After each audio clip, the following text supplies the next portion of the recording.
سرکار سے اور ان کی جو اکائیاں ان کے ساتھ جو ان کے الائنس پارٹنر ہے اور پی سی سے اور بی جے پی سے کہ اس میں ہماری مدد کر لیجئے کہ یہ پراپرٹی رائٹس ان کو دیے جائیں جن کے پاس اس وقت چھوٹے چھوٹے گھر ہیں اس میں گورنمنٹ لینڈ میں. اور اس کے بعد بین آن سیل آف الکوہل، اس میں پبلک ڈرنکنگ کو بالکل بند ہونا چاہیے. تو آپ جانتے ہیں کئی لوگ اس پہ بھی کہتے ہیں کہ انہوں نے اپنے ٹائم میں کیوں نہیں کیا. آپ لوگ گواہ ہیں 2019 سے پہلے چاہے نیشنل کانفرنس کی سرکار تھی یا ہماری سرکار تھی، پی ڈی پی کی سرکار 1947 سے لے کے آج تک مفتی صاحب کل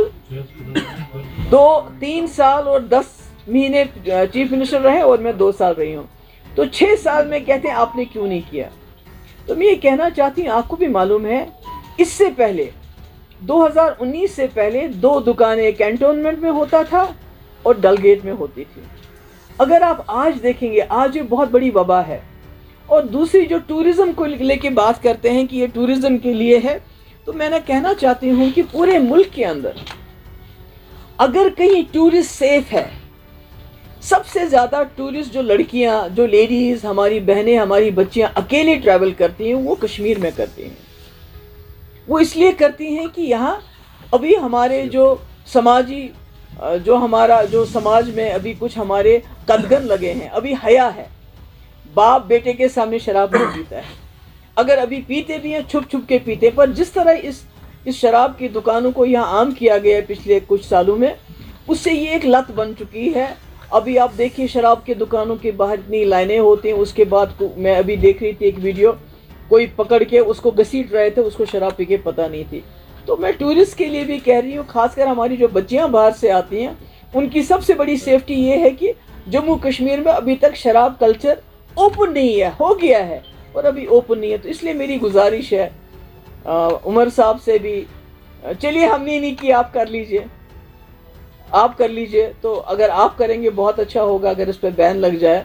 اور اس میں جو ہمارے بچے جو ڈرگ ایڈکشن ہے ہمارے بہت زیادہ ہے، اور یہ جو کمبائن ہوتے ہیں دونوں تو یہ بہت خطرناک ہے. ڈرگس میں تو پولیس بہت اچھا کام کر رہی ہے اور امید کرتے ہیں ہم زیادہ کام کریں گے، مگر اس میں بھی ہم چاہتے ہیں یہ ہماری مدد کرے. اس کے علاوہ ایک بہت بدقسمتی کی بات ہے کہ جو سیکریٹریٹ اسمبلی سیکریٹریٹ وہ کہتے ہیں آپ فلانی ڈپارٹمنٹ پہ کوئی سوال ہی نہیں پوچھنا چاہتے. تو مجھے یہ بتائیے کہ جب ہم نے الیکشن کے دوران میں وعدے کیے پرزنرز کو لے کے، ابھی ہم جاننا چاہتے ہیں کتنے پرزنرز ہیں، کہاں کہاں بند ہے، کیا ہے. وہ کہتے ہیں آپ یہ سوال ہی نہیں پوچھ سکتے. تو پھر ہم کہاں جائیں؟ اگر ہم نہیں پوچھ سکتے تو کیا یہ فرض نہیں بنتا ہے اس سرکار کا کہ وہ گورنمنٹ آف انڈیا کے ساتھ ہی ٹیک اپ کرے؟ ہم نے بھی ایک جو ہے لیٹر بھیجا ہے، کمیونیکیشن بھیجا ہے، ڈی جی کو بھیجا ہے، چیف سیکرٹری کو بھیجا ہے، ہمارے وکیل جو عبد المجید ڈار صاحب ہے سپریم کورٹ وکیل ہے خورشید عالم کی طرف سے، کہ ہمیں لسٹ بتائیے کہ ہمارے جموں کشمیر کے کتنے قیدی ہیں، کہاں کہاں ہیں، ان کے نام بتائیے، تاکہ وہ بہت غریب گھروں کے لوگ ہیں. خاص کر سری نگر میں اگر آپ دیکھیں گے ان کے پاس اتنا پیسہ بھی نہیں ہے کہ وہ ان سے ملنے جائیں. ہم چاہتے ہیں کہ ہمیں پتہ چلے تاکہ ہم کوشش کریں کسی نہ کسی طریقے سے ان کو کوئی لیگل مدد دی جائے، مگر ہمارے پاس لسٹ نہیں. دوسرا یہ میری عمر صاحب سے معتبانہ گزارش ہے کہ چلیے مانیے کہ آپ چھوڑ نہیں سکتے ان کو، یہ جو پرزنرز ہیں، مگر کم سے کم آپ یہ معاملہ تو اٹھائیے، ان کو وہاں سے یہاں شفٹ تو کر لیجئے. بہت بری حالت ہے. کئی ایسے لوگ ہیں جو کینسر کے پیشنٹ ہیں.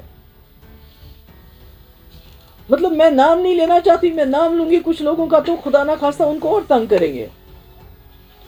تو میں ان سے یہی کہوں گی کہ کم سے کم یہ جو ہمارے پولیٹیکل پرزنرز ہیں ان کی ہمیں ڈیٹیل چاہیے، ان کے نام چاہیے، وہ کون کون سے جیل میں بند ہیں. ان کا ٹرائل بھی نہیں ہو رہا ہے ان کا، اور جن کا ٹرائل ہوتا ہے وہ اتنا سلو ہے کہ بیچارے ماں باپ کہاں سے لائیں گے اتنا پیسہ، اتنے سالوں سال ٹرائل چلاتے رہیں گے. دوسرا یہ جو پاسپورٹ اگر آپ ملتا بھی ہے پر نو فلائی لسٹ پہ آپ کا نام ہے تو کیا کریں گے؟ اس پاسپورٹ کا کیا فائدہ ہے؟ تو اس کا چاہتی ہوں کہ جو نیشنل کانفرنس کی سرکار ہے یہ ایشو کو گورنمنٹ آف انڈیا کے ساتھ ٹیک اپ کرے. اور یہ جو بلز ہیں، پہلے تو خیر میں میٹر میں نہیں جاؤں گی کیونکہ انہوں نے کہا تھا کہ میٹر، عمر صاحب نے کہ میٹروں کو جو بات کرے گا تو میں خود دیکھ لوں گا اکتوبر کے بعد، مگر آج وہ کہتے ہیں 100% میٹنگ ہونی چاہیے اور گورنر صاحب نے اس کا آج بھی ذکر کیا ہے. مگر میں کہتی ہوں جو غریب لوگ ہیں, جو اکنامکلی بہت ویک ہیں, کم سے کم ان کو ون ٹائم معافی دینی چاہیے, معاف کرنا چاہیے. ان کا جو فیس ہے ہزاروں میں ہے, کئیوں کا لاکھوں میں فیس آ گیا ہے, وہ بیچارے کہاں سے لائیں گے؟ اور بجلی کاٹی جاتی ہے. تو عمر صاحب سیتارمن جی سے, یہ نرملا سیتارمن جی سے سوال اٹھائیں, ان سے بات کریں کہ ہمارے یہاں بہت ہی حالات خراب رہے, مشکلات رہے, تو کم سے کم جو بہت غریب طبقہ ہے ان کی یہ فیس ون ٹائم معاف کی جائے. اور اس کے علاوہ جو ریٹرن آف کشمیری پنڈتس کا ذکر کیا ہے گورنر صاحب نے, یہ تو روایتی طور پہ ہر اس میں گورنر ایڈریس میں ہوتا ہے, مگر ہم جاننا چاہتے ہیں کہ وہ کیا سٹیپس لینا چاہتے ہیں, اس کے لیے کیا کرنا چاہتے ہیں. یہ تو ہم کہتے ہیں آنریبل, وٹ آل عملی وہ کیا کرنا چاہتے ہیں, بیکاز ہم بھی چاہتے ہیں ہمارے کشمیری پنڈت یہاں آئے, انہوں نے 2 سیٹیں ان کے لیے نامنیشن, ہم چاہتے ہیں نامنیشن کے بجائے اگر انہوں نے الیکشن میں رکھا ہوتا ان کے 2 سیٹیں ریزرو, ایک جموں میں ایک کشمیر میں, تو مجھے لگتا ہے وہ ایک راستہ کھل جاتا ہے. کشمیری پنڈت یہاں الیکشن لڑتا, لوگوں میں اڑتا گھومتا, ووٹ مانگتا, وہ ایک اچھا راستہ ہوتا, پر وہ نہیں کیا. تو اس لیے میں یہ ہے جو ہم نے خورشید عالم صاحب کی طرف سے چیف سیکرٹری کو اور ڈی جی کو لیٹر گیا ہے کہ ہمیں جتنے بھی پرزنرز ہیں جموں کشمیر کے ان کی لسٹ دے دیجئے. ہم آر ٹی آئی بھی کرنا چاہتے ہیں, مگر پہلے بھی کسی نے آر ٹی آئی کیا گیا تو اس کو یہ جواب ملا کہ یہ سیکیورٹی معاملہ ہے, اس کا ہم جواب نہیں دے سکتے ہیں. اس لیے we went directly to chief secretary and D G صاحب. ہم چاہتے ہیں ان گھروں کی کسی نہ کسی طریقے سے کوئی نہ کوئی مدد ہو جائے, اور میں امید کرتی ہوں کہ عمر صاحب ان کا مسئلہ اٹھائیں گے کہ ان کو یہاں شفٹ کیا جائے. اس کے علاوہ اگر آپ کو کوئی سوال پوچھنا چاہتے ہو تو میرا آپ سے سوال ہے, جو پول پرومسز نیشنل کانفرنس کی جانب سے کیے گئے تھے, چاہے وہ فری راشن کا ہو یا 200 یونٹس الیکٹرسٹی کے ہو, 1 لاکھ نوکری, جی اس حوالے سے آپ کا کیا کہنا ہے, آپ کی کیا تاثرات نہیں دیکھیے میں کہتی ہوں, میں I will not right be very unreasonable, میں یہ نہیں کہوں گی کہ راتوں رات ہی یہ سب ہو جانا چاہیے, مگر کچھ چیزیں اب تک ہونی چاہیے تھی. جیسے انہوں نے ریشن کے بارے میں بات کی تھی تو کہیں نہ کہیں وہ ہونا چاہیے تھا, جیسے انہوں نے بجلی کے بارے میں بات کی تھی وہ ہونا چاہیے تھا. ابھی بھی وہی سلسلہ ہے, جو ریکروٹمنٹ ہوتی ہے وہ ایپٹیک کے ذریعے ہوتی ہے. ایپٹیک از اے بلیک لسٹڈ کمپنی, آپ کو معلوم ہے, اور انہوں نے کہا تھا 1 لاکھ نوکریاں ہم دیں گے, اس کا کوئی ابھی ذکر نہیں ہو رہا ہے. تو میں کہتی ہوں اس سے بڑی بات جو ہے, جو یہاں ہیومن رائٹس وائلیشن ابھی کنٹینیو کر رہے ہیں. ابھی آپ نے دیکھا بارہمولہ, سوپور میں, بمائی میں وسیم میر, اور آپ نے کٹھوا میں دیکھا وہ جو مکھن دین, کس طرح بے دردی سے ان کی جانیں لی گئیں. اور افسوس تو یہ ہے کہ ہماری جو سرکار ہے, انہوں نے مطلب وہ کہتے ہیں میں کیا کروں, کیا کر سکتے ہیں آپ؟ بات کرنا ہمارا کام ہے, ایشو اٹھانا ہمارا کام, آپ کا کام ہے ایکشن کرنا. آپ فون کر سکتے تھے ڈیفنس منسٹر کو, آپ ہوم منسٹر کو فون کر لیجئے کہ یہ نہیں چلے گا, دس از ناٹ ڈن. میں تو چیف منسٹر تھی جب میں نے آرمی کے خلاف یہاں ایف آئی آر دیا, اور سیتارمن کو فون پہ سیدھے بتایا. اس وقت وہ تھی ڈیفنس منسٹر تھی وہ, میں نے ان کو بولا, میں نے کہا اس نے غلط کیا, so we are going to take action, we are going to launch an F I R. کر لی ہم نے. تو میں کہتی ہوں کہ کچھ تک کہیں تو اپنے لوگوں کے لیے کھڑا ہونا پڑے گا نا. آپ نوین پٹنائک بننا چاہتے ہیں, آپ کیجریوال نہیں بننا چاہتے ہیں, آپ ممتا بینرجی نہیں بننا چاہتے, آپ نوین پٹنائک بننا چاہتے ہیں, مگر کم سے کم یہ تو اڑیسہ نہیں ہے. یہاں تو لوگوں کے روز چھاپے پڑتے ہیں. اب چھاپوں میں تیزی آئی ہے, بند نہیں ہوا ہے, لوگوں کو نوکریوں سے نکالا جاتا ہے, آپ خاموش رہتے ہیں. آپ صرف کہتے ہیں میں کنفرنٹیشن نہیں لینا چاہتا ہوں. تو پھر سرکار کس لیے کہ اگر وہ دلی کے ساتھ کنفرنٹیشن ہم بھی نہیں چاہتے ہیں, مگر بات تو کرنی ہے. وہ بات کون کرے گا؟ بجلی ہماری پی ڈی پی کا یہ ایجنڈا رہا ہے, اور ہمارا ایجنڈا آف الائنس میں بھی یہ تھا کہ ہمارا انڈس واٹر ٹریٹی کی وجہ سے بہت نقصان ہوتا ہے, ہمیں اس کا کمپنسیشن کر لیجئے, تاکہ ہم وہ ٹوکرا لے کے, وہ جو ہے وہ بیگنگ باؤل لے کے ہم ہمیشہ آپ کے سامنے کھڑا نہ ہونا پڑے. محبوبہ جی, یہ جو آپ نے پرزنرز کی بات کی ہے, اور کچھ ایسے ایشوز تھے کہ جو لیجسلیٹرز اسمبلی میں سوالات نہیں پوچھتے, جو ہوم کے ریلیٹڈ ہے, لینڈ آرڈر کے ریلیٹڈ, چونکہ یہ سوالات ہم نے بھی کئی بار ڈائریکٹلی عمر صاحب سے بھی پوچھا, اور ان کی پارٹی کے چیف اسپوکس پرسن سے بھی. تو وہاں سے کہتے ہیں کہ ایک تو جے اینڈ کے ری آرگنائزیشن ایکٹ میں کلیئر بتایا گیا ہے کہ dos and don'ts short form میں.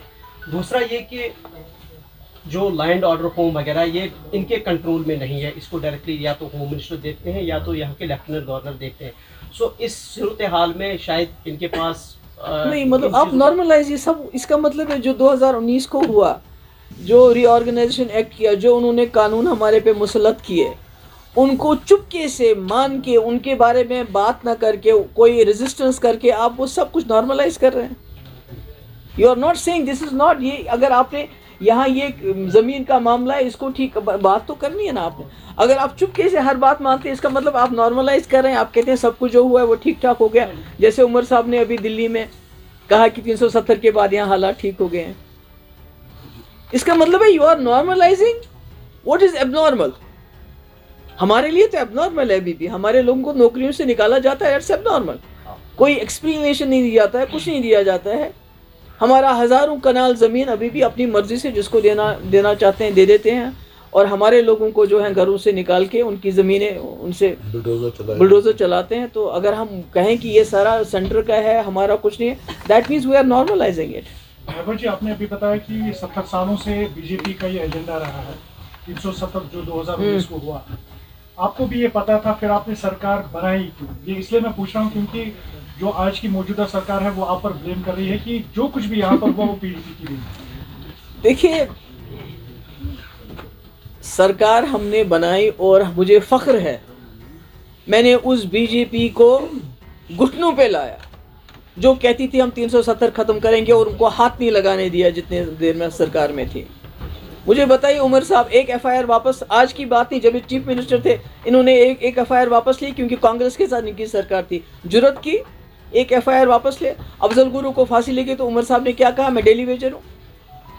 میرے وقت میں ایک بات بتائیے کہ جو بی جے پی کی مرضی سے ہوئی ہو. ہم نے اپنا ایجنڈا چلایا. اگر ہم تانے دینے لگے تو 47 کس نے کیا, الحاق کا کے اوپر سوالیہ نشان 53 میں کس نے ڈالا, یہاں کے لوگوں کو ذہنی طور پہ کنہوں نے بالکل وہ انسرٹن ماحول خراب کر دیا. کبھی ہندوستان, کبھی آزادی, اب پھر عمر صاحب نے کہا پلیبسٹ. تو اگر ہم الزام دینے کے لیے آئے تو 75 میں کس نے نارملائز کیا, پرائم منسٹر کو چیف منسٹر بنانا, صدر ریاست کو گورنر بنایا, میں نام لوں ان کا. 87 میں کس نے دانلیاں کر کے یہاں قبرستان بنائے, کس نے کیے دانلیاں, صلاح الدین کس نے بنایا, یاسین ملک آج جیل میں ہے تو کس کی وجہ سے ہے. 96 میں جب یہاں لاکھوں لوگوں نے قربانیاں دی, اسی تنخواہ پہ کام کر کے الیکشن لڑنے کے لیے کون تیار ہوا, نیشنل کانفرنس سے ہم. بجائے کوئی مانگنے کے لیے بھی پہلے مجھے یہ چیزیں دے دیجئے اس کے بعد میں الیکشن لڑوں گا. کیا فاروق صاحب کے پاس اس کو طاقت نہیں تھی؟ وہ تو روز کہتے ہیں کہ جی دلی والوں نے میرے پاؤں پکڑے کہ آپ آ جاؤ واپس جموں کشمیر کو سنبھالو. اگر وہ اتنے طاقتور تھے, اگر دلی والے اتنے مجبور تھے تو اس وقت کیوں نہیں انہوں نے کہا کہ میں تب تک الیکشن نہیں لڑوں گا جب تک آپ اٹانومی کا میرا ریزولوشن یہ نہیں مانتے ہو. تو اگر ہم منہ کھولنے پہ آئیں گے پھر تو بہت آگے تک چلے گی. مجھے فخر ہے بی جے پی کے ساتھ سرکار بنانے کے بعد جو میں نے کیا, جو ہم نے ایجنڈا چلایا. آپ کا سارا جموں کشمیر سیلاب میں تباہ ہو چکا تھا, 80,000 کروڑ روپے لائے ہم نے, سڑکیں مکان سب تباہ تھا. آج پتہ نہیں چلتا ہے کہ وہ خدا نہ خاصا ایسا سیلاب آیا تھا. مجھے بتائیے یہ تو ایک کوڑی کے لیے ابھی دروازے پہ جاتے ہیں اور وہاں سے خالی ہاتھ لے کے آتے ہیں. اور 50 ممبر ہیں ان کے پاس, میرے پاس 50 نہیں تھے, میرے پاس صرف 28 تھے. تو یہ تو باتیں آہستہ آہستہ لوگوں کو سمجھ آ جائے گی. میم آپ کو نہیں لگتا یہ سیاسی اختلافات, یہ جھگڑے پس پشت رکھ کے تمام سیاسی جماعتوں کو, ریجنل پارٹیز کو ایک جٹ ہونا چاہیے؟ میں نے بولا نا یہ جو 3 بلز لائی ہیں, میم پورا سوال, کیونکہ نیشنل کانفرنس کا بھی کہنا ہے جو یہاں پہ اسٹیٹ کو ریسٹور نہیں ہوا ہے, یہی چیز ہے, یہی نہیں مجھے بتاؤ یہ جو ریگولرائزیشن آف ڈیلی ویجر, اس کے لیے کون سا اسٹیٹ ہوٹ چاہیے آپ کو؟ باقی چیزیں تو نہیں, یہ کر لینا پہلے. شراب کے اوپر بین لگانے کے لیے کون سا اسٹیٹ ہوٹ چاہیے آپ کو؟ پرزنرز کو واپس لانے کے لیے کون سا اسٹیٹ ہوٹ چاہیے؟ زمین کو ریگولرائز کرنے کے لیے کون سا اسٹیٹ ہوٹ چاہیے؟ نوجوانوں کو 1 لاکھ نوکریاں آپ نے بولا, اس کے لیے کون سا اسٹیٹ ہوٹ چاہیے؟ بجلی میں ایمنسٹی دینے کے لیے کون سا اسٹیٹ ہوٹ چاہیے؟ یہ جو روز پکڑ دکڑ, یہ جو مکھن دین کو یا اس کو کیا, اس کے لیے بات کرنے کے لیے کون سا اسٹیٹ ہوٹ چاہیے؟ یہ تو اسٹیٹ ہوٹ کا تو بہانہ ہے, کوئی کام نہیں کر رہے ہیں. بھائی آپ کے پاس جو پاور ہے اس کو استعمال کرو. اسٹیٹ ہوڈ وہ تبھی دیں گے جب وہ دینا چاہیں گے. آپ کے روز ان کے دروازے پہ جانے سے کچھ نہیں ہوگا. اس سے آپ ہماری انسلٹ کرتے ہیں, جموں کشمیر کے لوگوں کی انسلٹ کرتے ہیں جن کا سب کچھ کھو گیا ہے. 370 کے اوپر آپ کھڑے ہونے کے بجائے, بات کرنے کے بجائے آپ روز کٹورا لے کے مجھے اسٹیٹ ہوڈ دے دو. کیوں؟ فاروق صاحب نے کہا 6 منسٹروں پہ جموں کشمیر نہیں چل سکتا, ہمیں اور منسٹر بنانے ہیں.